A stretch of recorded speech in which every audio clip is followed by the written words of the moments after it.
Tempo é vida. Essa afirmação faz sentido para você? Cada vez mais temos clareza de que o tempo é um recurso finito e que nosso maior desafio é usar bem o tempo que dispomos para direcionar nossas ações. Afinal, temos a impressão de que o tempo voa e de que toda vez que olhamos para o relógio, o que ele está dizendo para a gente é menos um, é menos um, é menos um. É muito comum usarmos frases como: "Poxa, o dia podia ter mais de 30 horas", ou "O que nos falta é tempo para conciliar o que foi planejado e o que foi realizado". Quando trazemos essa realidade para a atuação no campo, fica ainda mais evidente a necessidade de otimização e gestão do tempo, para garantir a efetividade do nosso trabalho e que, inclusive, agora estamos fazendo de forma remota. É preciso definir estratégias que sejam relevantes para os nossos clientes e para o alcance dos nossos resultados. Sabemos que, em um mundo em constante transformação, o mercado exige cada vez mais de nós e, por isso, é preciso planejar ações que agreguem valor para o seu negócio, para seus clientes e seus pacientes. A classe médica também está inserida nesse contexto da transformação digital. E a pandemia do coronavírus acelerou um processo que fez com que a relação entre indústria e mercado da saúde precisasse cada vez mais se tornar estratégica.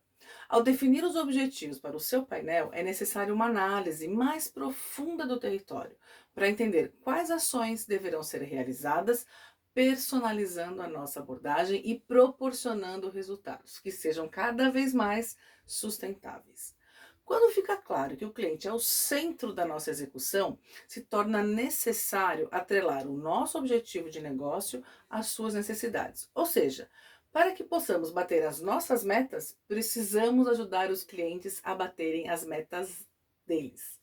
Nesse processo, analisar o cenário, entender o mercado e adaptar-se às constantes mudanças exige da equipe de campo e de seus gestores o desenvolvimento ou aprimoramento de habilidades que contemplem a visão do negócio e uma atuação que consiste na capacidade de agregar valor às relações.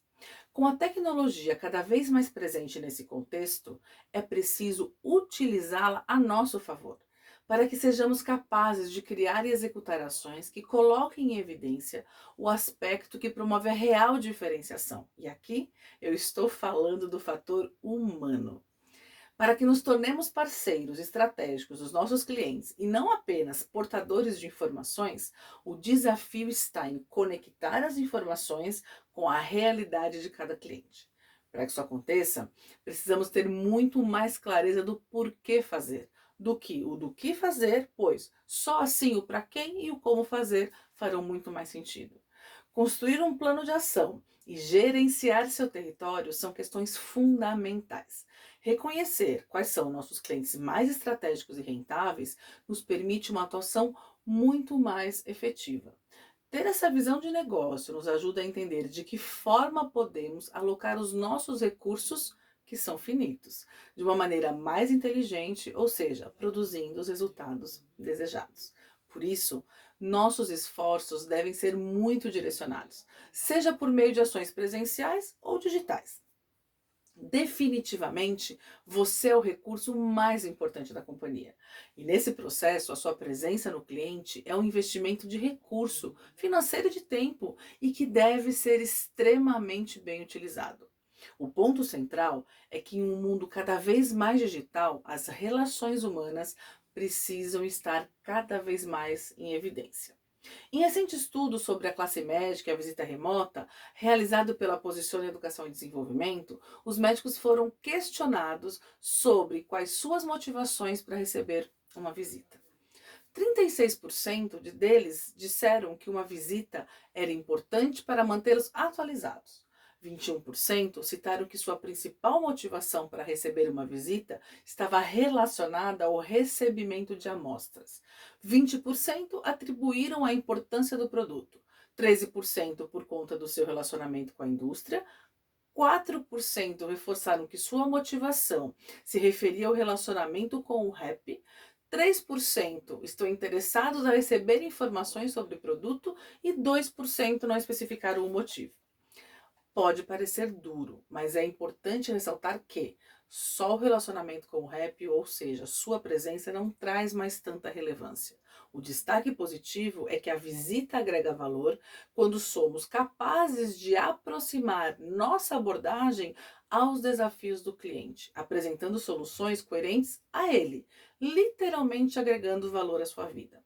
Um processo de gestão de território é peça fundamental nesse contexto, que, segundo Deming, quem não mede, não gere. Ou seja, se um processo de monitoramento dos nossos indicadores de resultados, potencial e efetividade não são aproveitados, não temos como capturar as oportunidades, fazer as correções de rotas necessárias, repetir estratégias de sucesso e alcançar os resultados.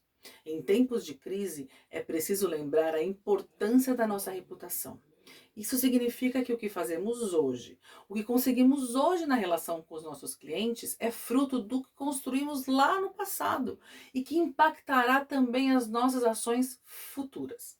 O processo de gestão de território começa pela análise das informações disponíveis. Aqui, na Danone Nutrícia, temos uma série de ferramentas que contribuem com essa etapa.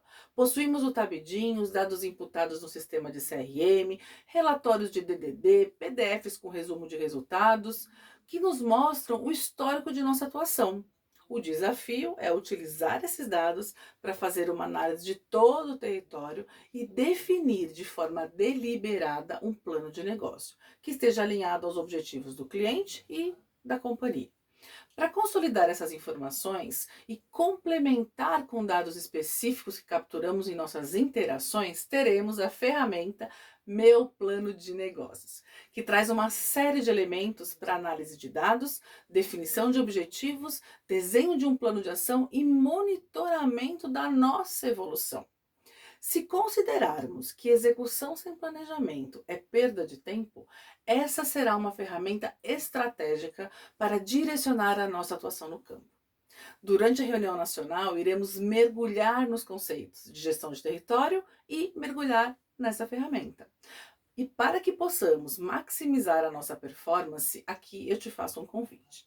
Juntamente com esse vídeo, você está recebendo o arquivo do meu plano de negócios. O convite é para que comecemos a transitar por essa ferramenta para tornar a discussão que teremos em breve ainda mais proveitosa.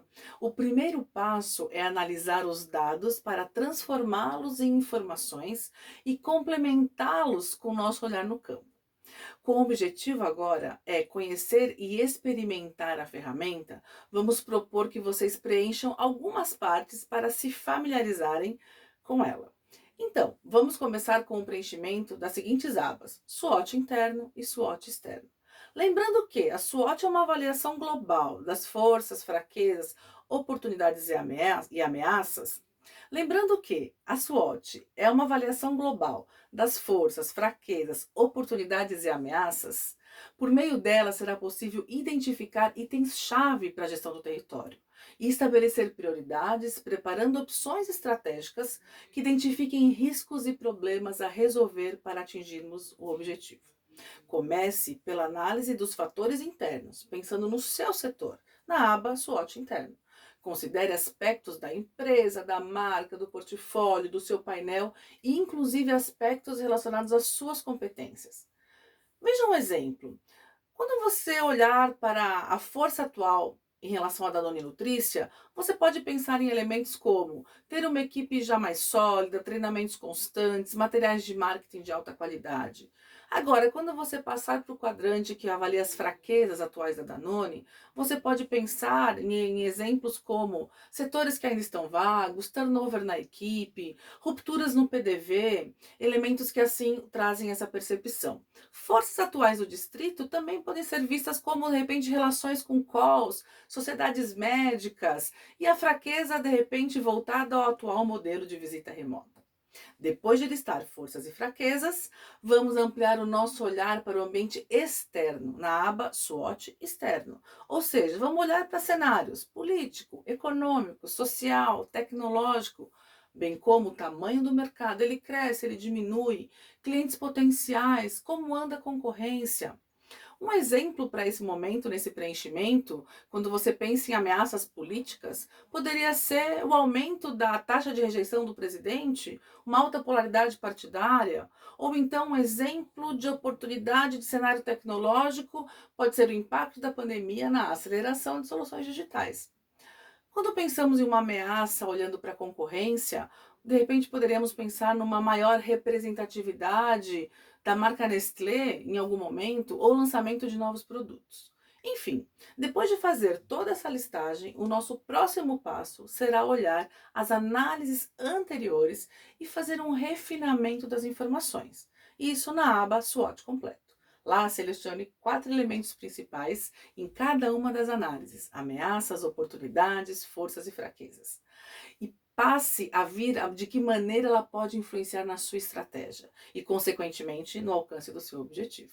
A partir daí, o próximo passo é a aba SWOT Matriz. E você vai realizar uma análise pensando quais forças podem neutralizar as ameaças e quais forças nos ajudarão a capturar as oportunidades de ter crescimento.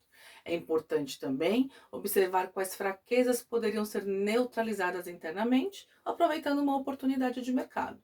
E também quais as ameaças devemos evitar, considerando que nossas fraquezas poderão potencializá-las.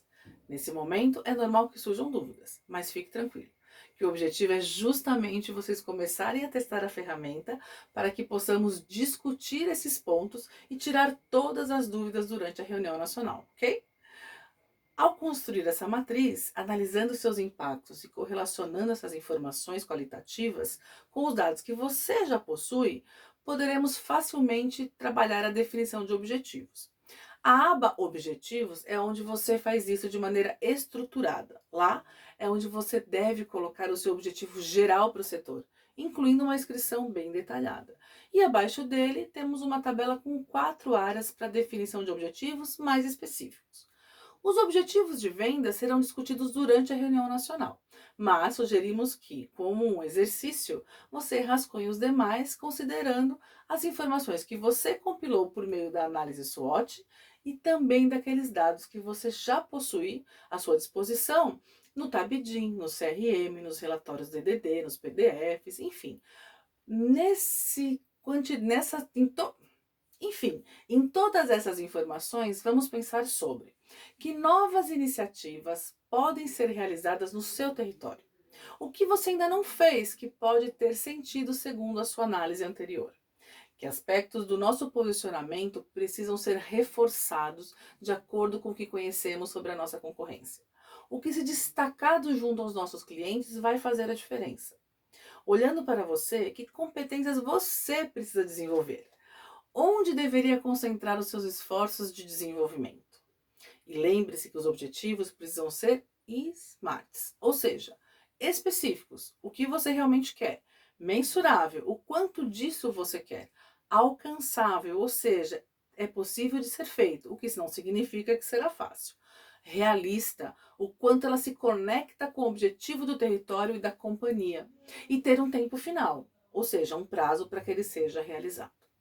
Em nosso encontro na reunião nacional, iremos passar mais detalhadamente por essa construção e juntos ampliaremos a nossa visão sobre os desafios de tornar a nossa competência de visão de negócio cada vez mais ampliada e efetiva, gerando planos de negócio que possam explorar todo o potencial do nosso painel. Para que a sua participação seja proveitosa e ativa frente a esse desafio, é importante que você faça o exercício, sugerido para que tenhamos um ponto de partida e já mapeadas as principais dúvidas. Você não precisa nos enviar esse material. Fique tranquilo que não esperamos por suas respostas. A ideia é que vocês testem e levantem as perguntas para que possamos direcionar nossos esforços na construção do nosso plano de negócios e possamos nos aprofundar nesse tema durante a reunião nacional.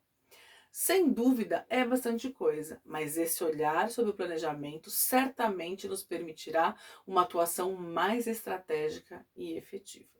O desafio é cada vez mais trabalhar certo. Até lá!